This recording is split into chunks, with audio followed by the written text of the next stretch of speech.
I'm sure by now you guys have probably heard nothing but positive things about the brand new LG OLED C10 of 2020. You've probably heard how it's the best TV money could buy or something to that effect. Well, today I'll be giving you guys 5 reasons why you shouldn't buy the 2020 LG OLED C10 over, let's say last year's LG OLED C9. So let's dive into it by talking about more aggressive auto brightness limiting, or ABL.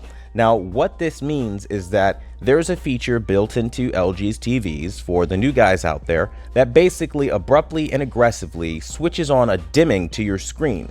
Now, this can be seen on full screen brightness, but also on bright highlights. So as you transition, right, from a dark cave in a movie, and then you go out into a bright sunny sky, well, that transition leads to some serious dimming down on the brand new LG C10 compared to what you had on the C9. But counteractively, those explosions that we love so much in our action movies, those too are also dimmed down further than what you're experiencing on the C9, and you're paying more money for that.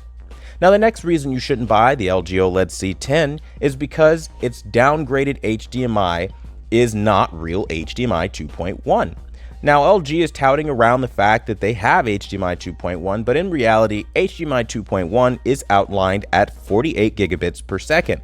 Now, the new C10 goes from having the 48 gigabits per second on last year's LG OLED C9 to now a mere 40 gigabits per second, preventing any 10-bit BT2020 support from the main 10 HEVC profile H.265. Now, in English, for you, that means that Dolby Vision will not grow as time moves forward. So with better implementations of Dolby Vision, you're not going to be seeing any kind of future-proofing out of this HDMI 2.1. You literally just have it to get better frame rates out of some materials, but that's really it. The biggest benefit, which is color, is now locked, and you are stuck on the old and outdated at this point H.264 standard, and there isn't a single professional reviewer that is going to say that to you. Simply put, you've probably heard on HDTV Test, RTings, and FOMO on TV, or whatever he's calling himself these days, that it's not an issue for anyone other than gamers. If that sounds familiar, seriously, slap a like on this video, man, for just seriously telling you that that is false and misinformation. Dolby Vision is affected by the lack of bandwidth that you have here because you don't have access to that profile. I cannot stress that this is probably the biggest reason to walk away from the C10, and it is literally being sidestepped and downplayed at every angle by every single enthusiast that loves LG and is damage controlling right now. So seriously, smack a like for being honest about that. Now, another reason why you shouldn't buy the brand new 2020 LG OLED C10 is because they have no DTS encoders. That's right. So if you were looking for Dolby True Sound or DTS, you're not going to have that on the brand new C10. Oh, but the C9 had it, which means that if you were to just buy last year's model while you still can, you'd have more options in buying a sound system than what you have right now on the brand new 2020 model. This is a downgrade model, guys. You're clearly seeing already within 2 reasons that they're walking back things that would future-proof you. That's no coincidence, and we can only imagine 8K has a role to play in all of this, but simply put, that's definitely a huge deterrent. Now, let's dive right into our other reason. The LG C10 has gray-black on Dolby Vision content where the C9 does not. So this basically means the new model's Dolby Vision performance is noticeably worse. Simply put, if you are somebody who is expecting a really dramatically better Dolby Vision experience, like let's say you had the C9 and you maybe didn't like it or there was something you want to change, it actually gets worse on the C10. So just be ready for that, because gray-black is something that you can experience over the C9. And again, this issue is being sidestepped and downplayed as just not a big deal by the LG apologists and advocates out there. Now, let's talk about the next reason, or final reason, you should not buy an LG OLED C10. And that is the fact that the C9 has significantly better HDR performance as far as brightness. the C10 is dimmer in comparison, leading to less impressive experiences overall for HDR content, and LG has promoted this thing as being one of the biggest HDR displays you could buy as far as perfect pixel control and all that, but the reality is it's weaker than what they did last year. Now, I do have some bonus reasons for you guys in case any of those prior reasons that I gave you came off as either petty or you just weren't sold on them, right? So, did you know that the brand new LG C9, or rather the brand new LG C10, does not have AutoCal with Calman? So if you decide to buy the Calman software to save yourself some money on hiring a professional calibrator and just doing it yourself, you cannot do that. As of, again, June 1st, 2020, they do not have any support for AutoCal, which again is a huge kick in the teeth because last year's model had that.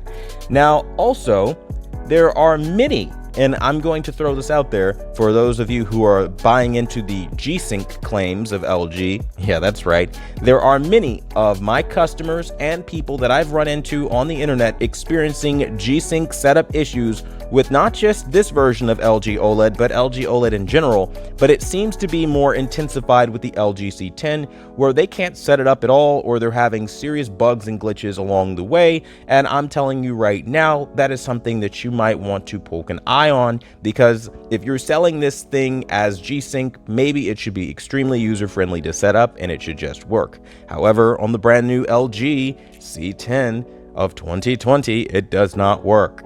Now, my final bonus reason here is that LG is buying off reviewers to downplay the downgrades. Simply put, you've heard HDTV test, you've heard other people say that HDMI 2.1 being downgraded is not a big deal for anyone other than PC gamers, even though we all know H.265 exists and it is a definitive reason to have HDMI 2.1 over HDMI 2.0. But needless to say, LG, for whatever reason, has this cult following, this group of influencers, the influencer mob, as I'd like to call them, where they go around and they control the narrative and the information around these LG TVs. And anyone that says otherwise is a quack, a hoot, a crazy person. It's basically anytime you say something that they don't agree with, it's just turning into like a mudslinging contest of the highest order. I mean, you've got Vincent on HDTV Test calling people toasters for literally pointing out the fact that their C10 is not as good as it's being claimed to be. It's damage control of the highest order, and you're gonna see it more and more. Now, I've gained a bit of a reputation as an LG hater, and you can maybe hate what I have to say or believe what I have to say, but the reality is I don't actually hate LG. I am literally the only AV enthusiast right now and professional calibrator calling LG out on their downgrades like I do with every other television for the sake of betterment. If these issues are brought to light, this is the only way they'll be fixed, and also if it can save you money at the same time, I'm all for it. I mean, after all, I am the #1 brand in honesty and the #1 consumer advocate here on YouTube for televisions, and in general, I just don't like seeing people get screwed over, right? And when somebody is trying to tell you the new 2020 LG OLED C10 is the best version of a television you can buy, and then it has all these issues, that's just what I was able to uncover in my short time of calibrating the damn thing. That just goes to, again, speak volumes about what you'll experience as an actual owner of this thing. And I can safely say that you're better off if you're serious about a purchase in LG OLED going with last year's model, because this year's model is fucking trash, and there's no kind way to say that. They have walked back every real reason to purchase in 2020, and they're slapping stupid gimmicky features to gimp you and steal your money. Thanks for watching the #1 brand in honesty. I hope you found this very enlightening and helpful. If you did, smack a like on this video and subscribe for more content like this. Until the next video, I'll see you guys later.